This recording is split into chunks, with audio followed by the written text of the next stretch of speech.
Dios les bendiga, hermanos. Bienvenidos a otro estudio más de la palabra de Dios. Vamos a explicar un versículo a profundidad y vamos a pedir la dirección del Espíritu Santo. Oremos. Señor que estás en el cielo, santificado sea tu nombre. Gracias por permitirnos en esta noche poder estudiar tu palabra. Bendice, Señor, nuestra mente, nuestro corazón, para que podamos estar atentos a tu palabra. Bendice a las personas que van a escuchar este tema, que pueda quedar claro y que todo sea para glorificar tu nombre. Te lo suplicamos en el nombre de Jesús. Amén.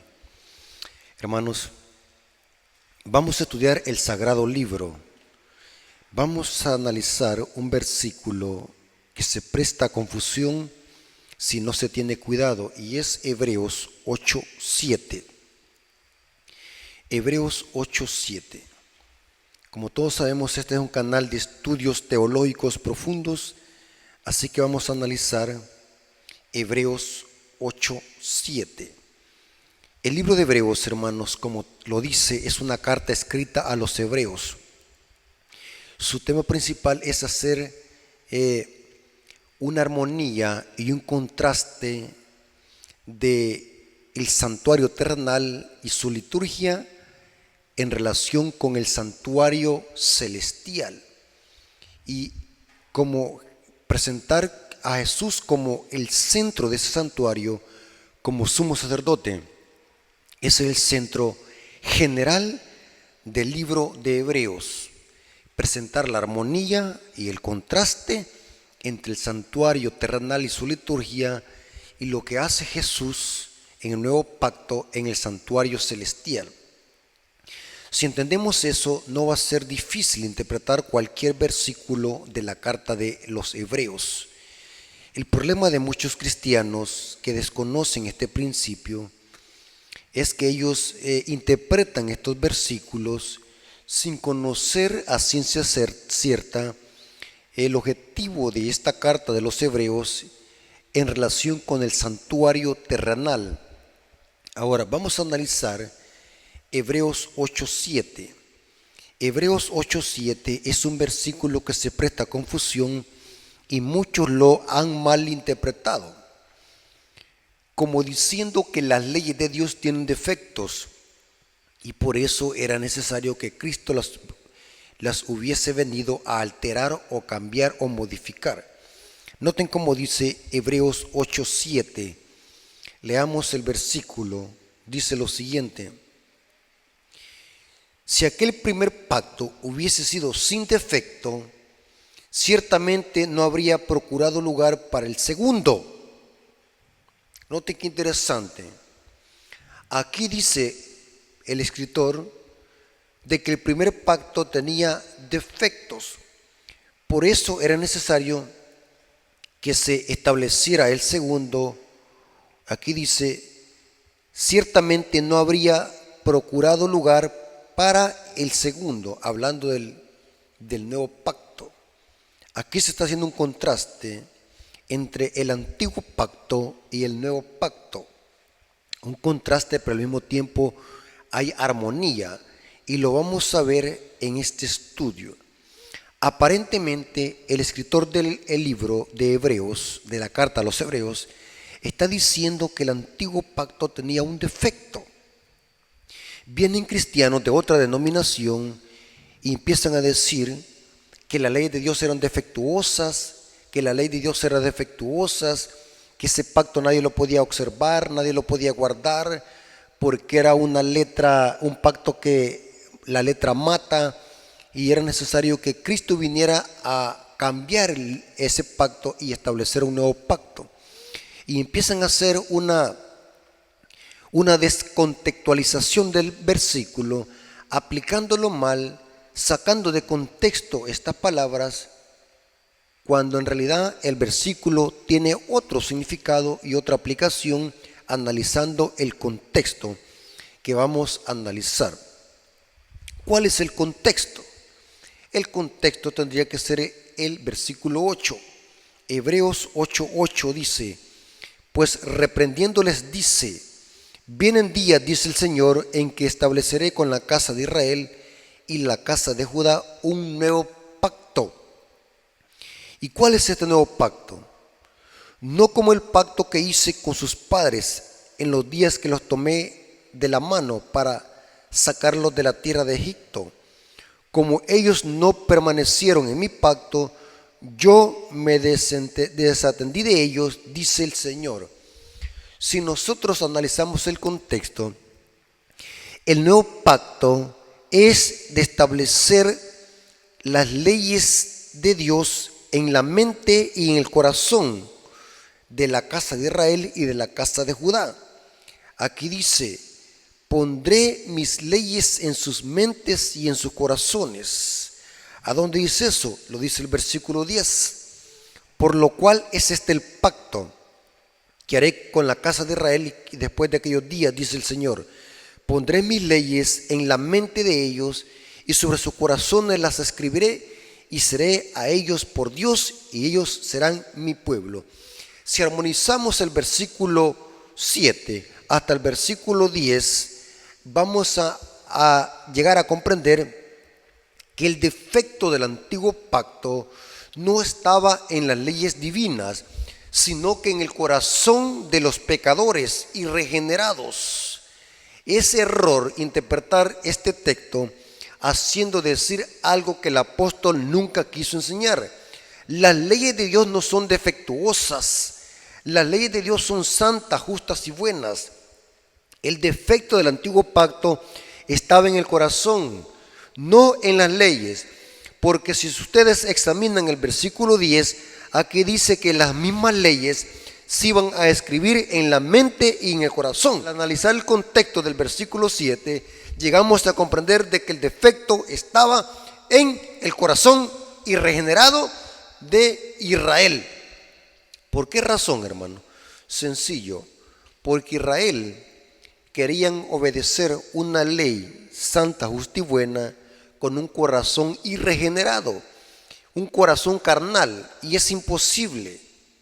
Vamos a ver lo que dice Pablo en Romanos capítulo 8, versículo 7. Y vamos a ver de que un corazón irregenerado, sin haber nacido de nuevo, sin haberse convertido a Cristo, es imposible que pueda sujetarse a la ley de Dios. Noten cómo dice Pablo en Romanos 8, versículo 7 y 8.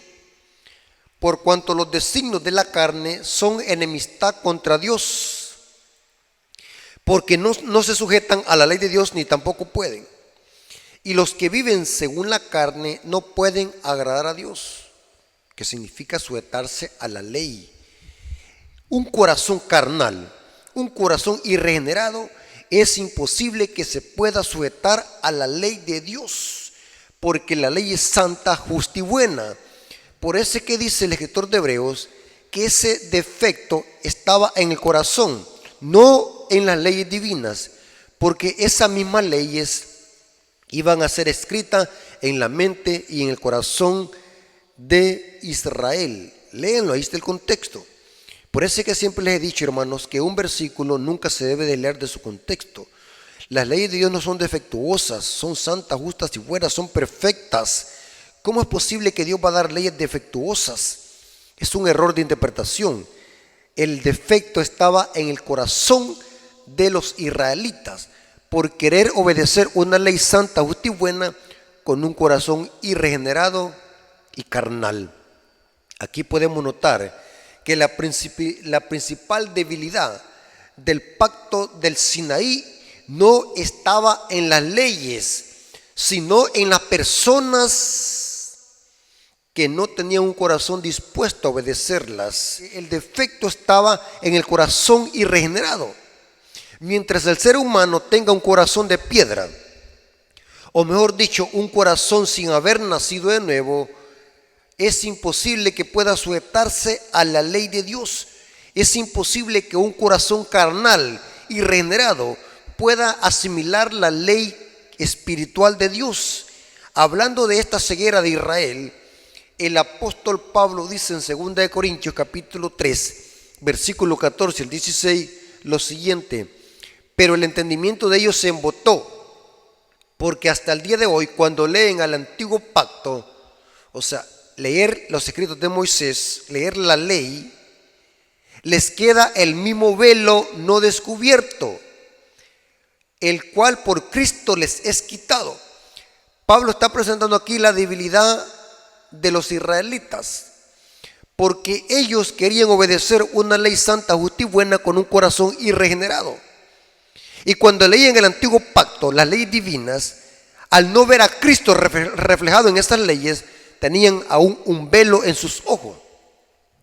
De este contexto los podemos nosotros referir cuando Pablo dice en este mismo capítulo, en 1 Corintios, 2 Corintios 3, de que la letra mata, hablando de la ley como un ministerio de muerte. Es sencillo cuando nosotros leemos el contexto, porque Israel quería ver o obedecer una ley santa, justa y buena con un corazón pecaminoso. Y cuando iban a leer el antiguo pacto, los escritos de Moisés y la ley, no encontraban a Cristo, y esto era defectuoso en el contexto del corazón irregenerado de los israelitas. Aquí dice, y aún hasta el día de hoy, cuando leen a Moisés, el velo está puesto en su corazón de ellos. Noten que el problema y la debilidad del antiguo pacto estaba en el corazón de Israel, porque ellos tenían un corazón carnal que no se sujetaba a la ley de Dios.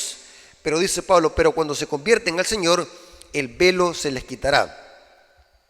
Porque leer el antiguo pacto sin Cristo, eso es un ministerio de muerte, porque la letra mata. La letra sin el Espíritu no tiene sentido. El objetivo de Dios con Israel siempre fue de que esas leyes divinas fueran escritas en la mente y en el corazón, porque el defecto estaba en el corazón del Israel. Aquí dice, el velo está puesto sobre el corazón de ellos. Es evidente que el defecto estaba en el corazón de Israel, no en las leyes de Dios. Es interesante la ceguera del protestantismo, de que ellos usan esta cita para aplicarlo al revés. Ellos dicen de que el defecto estaba en el pacto, cuando aquí vemos de que el contexto nos dice que el defecto estaba en el corazón de los israelitas. Y el nuevo pacto no cambia las leyes divinas, son esas mismas leyes que se escriben en la mente y en el corazón. Los antiguos israelitas, como la mayoría de personas en la actualidad, simplemente no pueden entender todo el valor espiritual de las enseñanzas que Dios dio por medio de Moisés. La razón es sencilla: tienen un corazón entenebrecido, porque el problema no está en la ley de Dios, sino que está ¿a dónde? En el corazón y en la ceguera del pecador. Es interesante que si nosotros leemos el antiguo pacto sin encontrar a Cristo, eso no tiene significado. Noten cómo dice Pablo en 1 Corintios 2:14. Pero el hombre natural no percibe las cosas que son del Espíritu de Dios, porque para él son locura, y no las puede entender, porque se han de discernir espiritualmente. Israel solamente veía la ley solo en letra, no veía el espíritu de la ley, y por lo tanto eso los había entenebrecido, porque su corazón estaba con un velo que no los hacía ver que el centro de ese pacto era Cristo, porque la ley reflejaba a Cristo y la ley tiene una dimensión espiritual. Pero Israel no entendió esto. Por eso era que Dios iba a hacer un nuevo pacto. El nuevo pacto no cambia las leyes divinas. El nuevo pacto lo que hace es escribir esas mismas leyes en la mente y el corazón. Pero el protestantismo al revés lo entiende. Es lógico que ellos están confundidos en este aspecto. Tan solamente si estudiaran esto con cautela y minuciosamente, se dieran cuenta que están predicando errores doctrinales, aplicando el nuevo pacto a la ley. La ley no tiene nada que ver con algo defectuoso. La ley es perfecta, santa y justa y buena. Lo que hace el nuevo pacto es escribir esa misma ley en la mente y el corazón. Los pactos no eliminan la ley. Ningún pacto elimina la ley.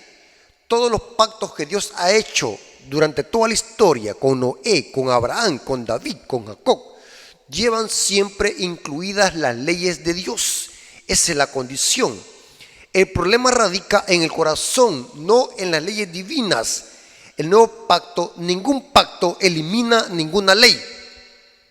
Y vamos a ver lo que dice Ezequiel 11, versículo 19 al 20. Aquí el profeta Ezequiel profetizando de lo que Dios iba a hacer con sus leyes en su pueblo. Y vamos a ver de que el problema radica en el corazón. Siempre se repite que el problema está en el corazón. Noten cómo dice esta cita. Y les daré un corazón. Noten que cómo inicia. Les daré un corazón y un espíritu nuevo pondré dentro de ellos. Noten que ahora la ley ya no iba a estar como un código moral externo solamente en letra. Ahora Dios propone con su espíritu y un espíritu nuevo pondré dentro de ellos. Y quitaré el corazón de piedra de en medio de su carne y les daré un corazón de carne para que anden en mis ordenanzas y guarden mis decretos y los cumplan y me sean por pueblo y yo sea a ellos por Dios. Noten dónde estaba el defecto del antiguo pacto, en el corazón. Pero ahora viene el Espíritu, toma esas mismas leyes y las escribe en la mente y el corazón. Aquí dice, y haré que anden en mis decretos y los cumplan, y yo seré para ellos su Dios y ellos serán mi pueblo.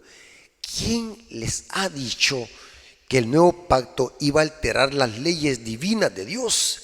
¡Qué error tan garrafal que está promoviendo el protestantismo apóstata! Es interesante que hay cristianos que se hacen llamar somos del nuevo pacto y ni tan siquiera entienden qué significan los pactos. Ningún pacto elimina las leyes divinas. Esas mismas leyes siguen vigentes en el nuevo pacto porque el defecto estaba en el corazón del Israel, no en las leyes divinas. Noten lo que dice Hebreos 10, 15 al 16. Y se repite de nuevo y nos atestigua en lo mismo el Espíritu Santo. Lo mismo vuelve a repetir, porque es una referencia a Ezequiel 11 y a Jeremías 31. Jeremías 25, 31. Y noten cómo dice, y nos atestigua lo mismo el Espíritu Santo, porque después de haber dicho, este es el pacto que haré con ellos después de aquellos días, dice el Señor, pondré mis leyes en sus corazones. Noten que es la misma ley que se transcribe de tablas de piedra a la mente y el corazón, porque vimos de que el contexto nos dice que el defecto estaba en el corazón del pecador, no en las leyes divinas. Esa misma ley se escribe en la mente y el corazón. Y noten cómo dice, este es el pacto que haré con ellos después de aquellos días, dice el Señor, pondré mis leyes en sus corazones y en sus mentes las escribiré. Esas son las tablas. Ahora, la mente y el corazón en las que se escribe la misma ley. ¿Cómo es posible que alguien diga que es cristiano, diga que la ley quedó abolida? Eso es evidencia que la ley no la tiene escrita en la mente y el corazón. Solo alguien apóstata, impío, puede decir esa tremenda blasfemia, que las leyes de Dios quedaron abolidas. Aquí dice la Biblia que esas mismas leyes fueron escritas en la mente y en el corazón. Ahora llegamos a la conclusión que no fue la ley de Dios que cambió, sino el lugar de transcripción de tablas de piedra a mente y el corazón. Donde estaban escritas esas leyes eran en tablas. Ahora es la mente y en el corazón de los hijos de Dios que han nacido de nuevo. La ley no cambia en el nuevo pacto. La ley es eterna e inmutable, porque Dios es inmutable. Ningún pacto elimina las leyes divinas. Esto lo corrobora Salmos 89, versículo 30 al 34. Noten cómo dice Dios a través del salmista. Dice, si dejaren sus hijos mi ley y no anduvieren en mis juicios, si profanaren mis estatutos y no guardaren mis mandamientos, entonces castigaré con vara su rebelión y con azote sus iniquidades, mas no quitaré de él mi misericordia, ni falsearé mi verdad, ni olvidaré mi pacto, ni mudaré lo que ha salido de mi nombre y de mis labios. ¿Cómo es posible que ahora un cristiano diga que el nuevo pacto aniquiló la ley? Aquí dice, no falsearé mis leyes por amor a mi nombre y no mudaré lo que ha salido de mis labios, dice Dios aquí. No importa que alguien se rebele contra Dios, no importa que alguien diga que la ley quedó abolida. Aquí Dios dice, no mudaré lo que ha salido de mis labios, porque la ley es eterna e inmutable. Las leyes de Dios son eternas como Dios mismo, porque reflejan el carácter de Dios.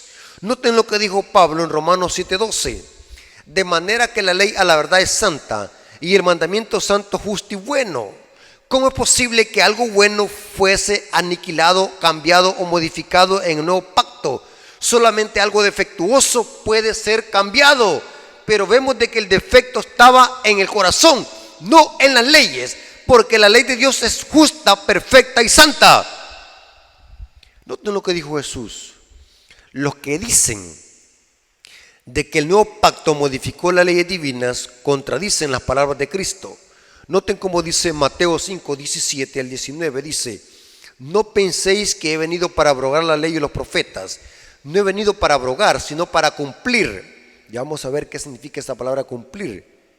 Porque de cierto os digo que hasta que pase el cielo y la tierra, ni una jota ni una tilde pasará de la ley hasta que todo sea cumplido. En el griego no es jota, sino que es iota, para referirse a la letra más minúscula del alfabeto griego.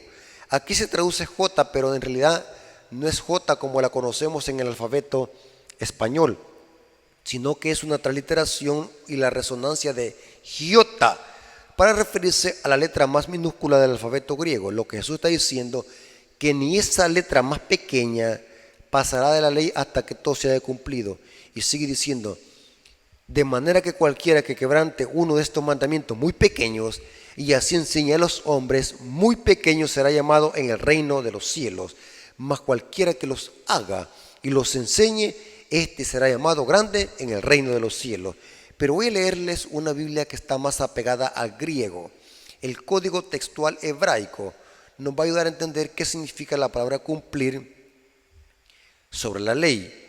Noten cómo dice el código textual hebraico sobre Mateo 5:17 al 19. Dice: ni os pase por la mente la idea que he venido para declarar abrogada la Torá o los profetas. No he venido para abrogar, sino para mostraros cómo interpretarla correctamente. Noten qué significa la palabra cumplir.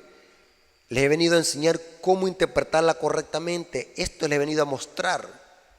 Porque de cierto os digo que hasta que pase el cielo y la tierra, ni una yud, que es un tilde, ni un adorno de una letra sagrada pasará de la Torá hasta que todo sea dicho y se haya sido totalmente enseñado y alcanzado su intención original. Por tanto, quien quiera que a propósito desobedezca uno de los mandamientos de la Torá, que le sea aplicable, aún tratándose de los identificados como pequeños, porque los fariseos habían hecho una lista de mayor a menor, pero para Dios todos eran iguales, aún tratándose de los más pequeños, y cause así que los hombres también los desobedezcan, muy pequeños serán llamados en el reino de los cielos. Mas cualquiera que los obedezca y enseñe a los hombres a obedecerlos, muy grande será llamado en el reino de los cielos. Hermanos, ¿entendieron cuál es el significado de Hebreos 8:7? Cuando el escritor dice que el defecto estaba en el antiguo pacto, al analizar el contexto no era en la ley divina, sino que era en el corazón irregenerado. El contexto dice: por lo cual es este el pacto que haré con la casa de Israel. Noten que después de hablar de que el pacto era defectuoso, ahora dice: por lo cual este es el pacto que haré con la casa de Israel después de aquellos días, dice el Señor. Pondré mis leyes en la mente de ellos y sobre su corazón las escribiré y seré a ellos por Dios. Es evidente que el defecto estaba ¿qué? En el corazón. Los defectuosos somos nosotros los pecadores, no la ley divina. Por lo tanto, Dios ahora en el creyente nacido de nuevo escribe su ley en la mente y en el corazón. Hermanos, esta es la explicación basándonos en el contexto. Y como siempre se los he dicho, tengamos cuidado cuando alguien nos cite las escrituras fuera de contexto. Si usted no tiene claro un tema, pregunte o váyase al contexto. Y cuando usted lea todo el contexto, menor y mayor, El contexto menor es todo lo que dice el versículo antes y después, y el mayor es todo lo que dice la Biblia respecto a ese tema.